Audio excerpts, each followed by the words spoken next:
Truth was a Melbourne tabloid newspaper established in 1902 as a subsidiary of Sydney's Truth.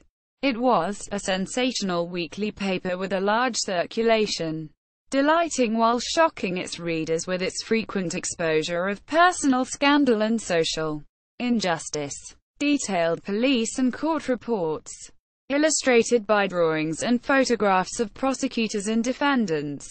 Quote, history. In its early years, Truth was left-leaning, and painted itself as the voice of the working class. Before 1945 it had a style of journalism that was high-pitched, sensational and melodramatic. The newspaper from its earliest days was based on scandal, particularly based on the records of the divorce courts, which were not subject to restrictions on reporting.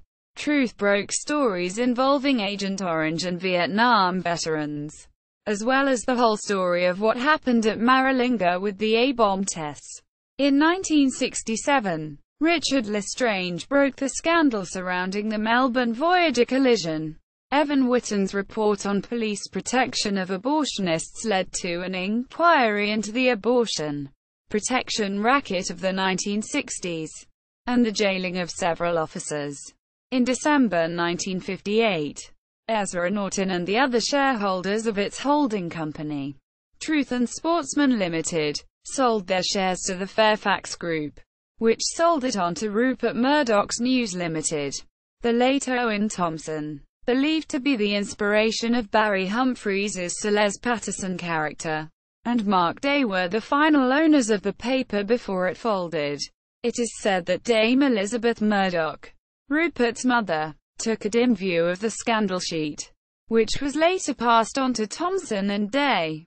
In its final years, the newspaper was noted for its eclectic coverage, which combined photos of women with big bare breasts on page 3, recycled from the Sun, United Kingdom, newspaper, and tongue-in-cheek humor with hard-edged reporting, as well as the iconic racing lift-out form guide, Truform. It was last published in 1995.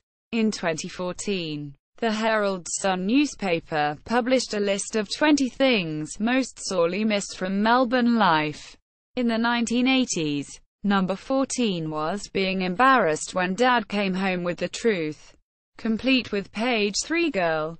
Quote, famous headline. One of its most famous headlines, Snedden died on the job, was written to announce the death of Sir Billy Snedden, who was rumoured to have died of a heart attack while having sexual intercourse with a woman.